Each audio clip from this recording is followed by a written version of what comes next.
Okay, तो अब हम लोग डिस्कस करेंगे कि एक ऑपरेटिंग सिस्टम क्या-क्या कार्य करता है, उसके कार्य करने की प्रणाली क्या है, उसका मेन काम क्या होता है, इन सब के बारे में, ठीक है? तो functions of the operating system के अंतर्गत हम लोग जानेंगे कि एक ऑपरेटिंग सिस्टम कौन-कौन से कार्यों को करता है, ठीक है? तो ऐसे तो अगर हम देखें तो ऑपरेटिंग सिस्टम कंप्यूटर में होने वाली हर एक एक्टिविटी पे ध्यान देता है, लेकिन मुख्य रूप से वो किन-किन कामों के लिए ज़िम्मेदार है, किन-किन वर्क्स के लिए वो रिस्पॉन्सिबल है, ये चीज हम लोग यहाँ पर जानेंगे। An operating system perform the following function, ये कुछ फंक्शन परफॉर्म करता है, जैसे प्रोसेस मैनेजमेंट। प्रोसेस मैनेजमेंट का मतलब होता है assignment of different task to the processor is perform by operating system. Process management का मतलब होता है कि प्रोसेसर को अलग अलग कार्यों को देना। जैसे प्रोसेसर है तो प्रोसेसर को कब कौन सा काम सौंपना है, ये काम किसका होता है? ये काम होता है हमारे ऑपरेटिंग सिस्टम का। ठीक है, तो किस समय में किस काम को प्रोसेसर करेगा, ये डिसीजन कौन लेता है? ये लेता है हमारा ऑपरेटिंग सिस्टम। ठीक है, उसके बाद मेमोरी मैनेजमेंट। मेमोरी मैनेजमेंट एक दूसरा काम है इसका। ये इसके अंतर्गत क्या होता है? Allocation of main memory. Main memory में कोई डेटा कहाँ स्टोर होगा, ठीक है, किस प्रोग्राम को कितना डेटा स्टोर करने का स्पेस मिलेगा, ये सारे डिसीजन भी कौन लेता है? मेमोरी मैनेजमेंट के अंतर्गत ऑपरेटिंग सिस्टम ही लेता है। ठीक है, तो ऑपरेटिंग सिस्टम का एक और काम क्या है कि वह यूजर द्वारा किए गए वर्क का डेटा कहाँ स्टोर हो, इसका भी डिसीजन लेता है। ठीक है, उसके बाद में है डिवाइस मैनेजमेंट। डिवाइस मैनेजमेंट का मतलब होता है coordinate and assign to different input and output devices while one or more programs is to be executed. तो डिवाइस मैनेजमेंट का मतलब होता है डिवाइसों का मैनेजमेंट करना। जैसे मान लीजिए कि आपको वीडियो कॉलिंग करनी है, देन वीडियो कॉलिंग के लिए जो डिवाइसेस रिक्वायर्ड है उसका अरेंजमेंट कौन करवाता है? उसका अरेंजमेंट आपको ऑपरेटिंग सिस्टम करवाता है। कैसे? तो मान के चलिए कि वीडियो कॉलिंग जैसे ही आपने किसी को किया अपने कंप्यूटर से, देन आपका ऑपरेटिंग सिस्टम आपके कंप्यूटर में मौजूद कैमरे को एक्टिवेट करेगा। यदि आपके कंप्यूटर में कैमरा एक्टिवेट नहीं है, देन आप वीडियो कॉलिंग नहीं कर पाएंगे और आपको एक मैसेज मिल सकता है जिसमें लिखा होगा डिवाइस नॉट फाउंड। इसके अलावा अगर आपको साउंड भी चाहिए उसमें, तो आपको स्पीकर एंड साथ ही साथ माइक्रोफोन की भी आवश्यकता होगी। ठीक है, तो ये सारी चीजें जो है वो भी कौन करता है? ये भी करता है हमारा ऑपरेटिंग सिस्टम ही। उसके अलावा एक और अगला काम है इंफॉर्मेशन मैनेजमेंट।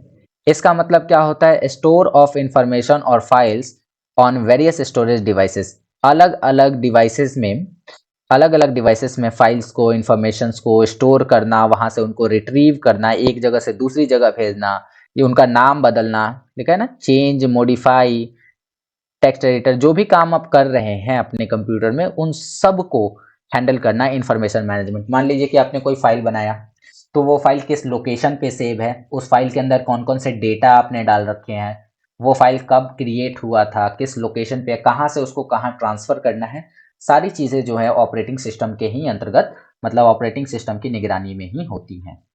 ठीक है, उसके अलावा अगर हम देखें तो ये करता है यूजर मैनेजमेंट। यूजर मैनेजमेंट का मतलब होता है कि एक ही कंप्यूटर के अंदर एक से ज्यादा यूजर हो सकते हैं, यूजर अकाउंट हो सकते हैं। जब हम कंप्यूटर पे वर्क करते हैं तो एक कंप्यूटर में हम एक से ज्यादा यूजर अकाउंट्स बनाते हैं। ये यूजर अकाउंट्स क्या होते हैं, आपको आगे जब कंट्रोल पैनल पढ़ाया जाएगा देन वहां पे आपको समझाया जाएगा कि यूजर अकाउंट क्या होता है। तो अभी के लिए इतना मान लेते हैं कि एक से ज्यादा यूजर जो है एक ही कंप्यूटर को यूज कर रहे हैं और सबने अपना अपना अकाउंट बनाकर रखा है। तो किस यूजर का क्या पासवर्ड होगा, कौन से यूजर ने कौन सा वॉलपेपर लगाया है, कौन से यूजर ने कौन कौन से फाइल कहाँ सेव करके रखे हैं, ये सारी चीजों की जानकारी किसको है? ऑपरेटिंग सिस्टम को होती है। ठीक है, तो ये सारी चीजें होती हैं। आगे अगर हम बात करें तो कमांड इंटरप्रेटर। कमांड इंटरप्रेटर ये सबसे महत्वपूर्ण है क्योंकि आप ऑपरेटिंग सिस्टम को जो भी आदेश देते हैं वो उसी के अकॉर्डिंग काम को करता है। अगर आप किसी ऑपरेटिंग सिस्टम को यह आदेश देते हैं कि किसी प्रोग्राम को क्लोज करना है, देन आपके दिए गए कमांड के द्वारा ही वो कामों को करता है। हालांकि अगर हम बात करें विंडोज ऑपरेटिंग सिस्टम की, तो इसमें कई सारे कमांड जो हैं वो आपको आइकन के रूप में मिलते हैं।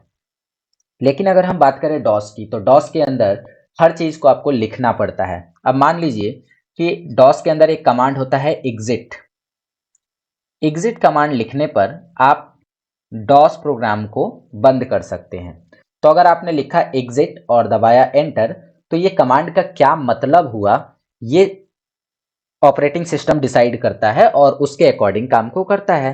अब मान लीजिए कि आपने एग्जिट का स्पेलिंग गलत लिख दिया और आपने EXITS लिख दिया, तो ये कमांड जो है वो ऑपरेटिंग सिस्टम की नज़र में गलत हो गया।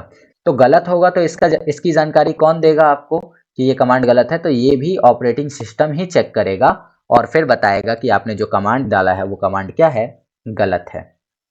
ओके, तो इस तरीके से हमारा ऑपरेटिंग सिस्टम अपने सारे कार्यों को करता है। अगर इसी चीज को हम हिंदी में देखें तो हिंदी में भी कुछ कार्य यहाँ पे लिखा हुआ है कि ऑपरेटिंग सिस्टम जो है कंप्यूटर को ठीक से उपयोग करने के लायक और सरल बनाता है। ऑपरेटिंग सिस्टम से हार्डवेयर की जो भारी भरकम सूचना है वो छिपा लेता है और उपयोगकर्ता जो है वो उसके सामने वो सारी इंफॉर्मेशन नहीं आने देता है जो उसके काम का नहीं है। इसके अलावा यहाँ पे लिखा है कि ऑपरेटिंग सिस्टम जो उपयोग करता है वो एक सरल उपयोगकर्ता को, ठीक है, एक सरल माध्यम उपलब्ध कराता है, मतलब एक अच्छा सा इंटरफेस उपलब्ध कराता है ताकि वह कंप्यूटर को आसानी से चला सके, कंप्यूटर पे आसानी से कार्य कर सके। ऑपरेटिंग सिस्टम का जो यूजर है वो हार्डवेयर के बीच में क्या करता है, मध्यस्थ का कार्य करता है। इसका मतलब है कि यूजर के द्वारा डाले गए डेटा को सीपीयू तक पहुंचाना और सीपीयू से मिले डेटा को यूजर तक पहुंचाने का कार्य करता है। और उसके बाद अगर हम देखें तो कंप्यूटर इसके संसाधनों का प्रबंध करना ऑपरेटिंग सिस्टम का एक जरूरी कार्य होता है। तो ये सारी जो भी चीजें हैं वो ऑपरेटिंग सिस्टम के कार्य हैं। तो हमने यहाँ पर अभी तक देख लिया कि ऑपरेटिंग सिस्टम क्या है और इसका कार्य क्या होता है। तो चलिए आगे बढ़ते हैं।